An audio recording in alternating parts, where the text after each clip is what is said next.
Aujourd'hui, nous allons révolutionner l'hôpital avec Florence Nightingale.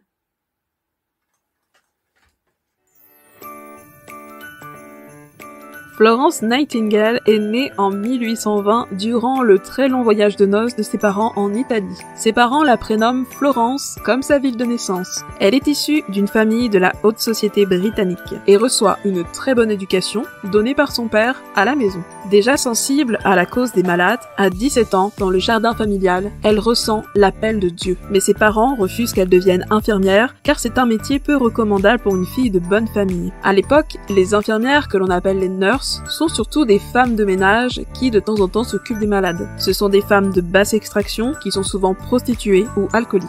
Mais Florence a foi en sa vocation et s'instruit le plus possible sur le sujet. Elle ne manque pas une occasion de visiter un hôpital ou de subvenir aux besoins des malades. Elle voyage beaucoup et rencontre des personnes du milieu médical qui la confortent dans sa vocation. En 1851, elle rencontre à Düsseldorf un ordre de diaconesses dont elle admire l'organisation et le soin prodigué aux malades. À 31 ans, ses parents acceptent enfin qu'elle aille se former auprès des diaconesses en Allemagne. Après des stages hospitaliers à Paris, elle accepte un poste de surveillante d'une maison pour gentlemen malades. Elle y développe des statistiques sur les taux de mortalité entre les malades à l'hôpital et les malades à leur domicile. Elle constate que la saleté, l'air vicié et les lits trop rapprochés sont responsables de la propagation des maladies. En 1853, après le rapport catastrophique d'un reporter de guerre en Crimée, elle monte un groupe d'infirmières pour se rendre sur place. À peine arrivée, elle fait nettoyer les lieux de fond en comble et améliore l'alimentation. Surnommée la Dame à la lampe par les soldats, elle écrit pour eux des lettres et organise des salles de lecture. Elle est persuadée que l'environnement du malade et ses conditions de vie sont aussi importants que de soigner sa maladie.